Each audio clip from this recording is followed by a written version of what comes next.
வருகின்ற 2026 தமிழக சட்டமன்ற தேர்தலில் நமது தமிழ் தேசிய மலைநாடு மக்கள் கட்சியின் வெற்றி வேட்பாளர் சேந்தமங்கலம் தொகுதியின் திரு ரா சிவகுமார் அவர்களையும் துணை வேட்பாளராக சங்கர் ஐயா அவர்களையும் இன்று நடத்தப்பட்ட கூட்டத்தின் வாயிலாக தேர்ந்தெடுக்கப்பட்டு ஒருமனதாக அறிவிக்கப்பட்டு தீர்மானம் நிறைவேற்றப்பட்டது. 2. தமிழ்நாட்டில் பழங்குடியினர் மலைவாழ் மக்களுக்கு பழங்குடியினர் நலத்துறை அமைச்சகம் அமைக்க வேண்டும் என்று மத்திய மாநில அரசுக்கு கோரிக்கை வைக்கிறது. அடுத்தது தீர்மானம் 3. 7% இடஒதுக்கீடு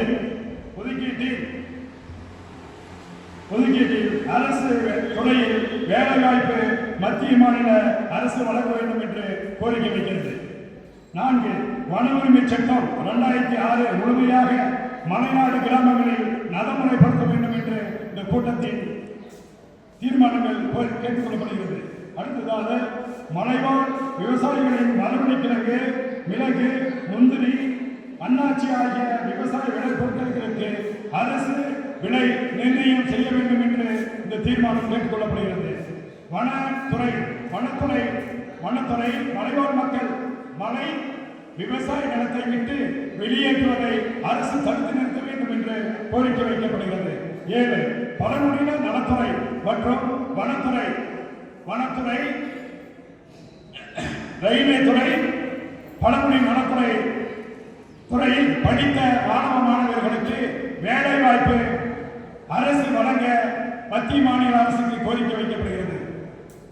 மலைகளில் வசிக்கும் மலைவாழ் மக்களுக்கு தரமான கல்வி, மருத்துவம், குடிநீர், சாலை வசதி வழங்கவும் மத்திய மாநில அரசுக்கு கோரிக்கை வைக்கிறது.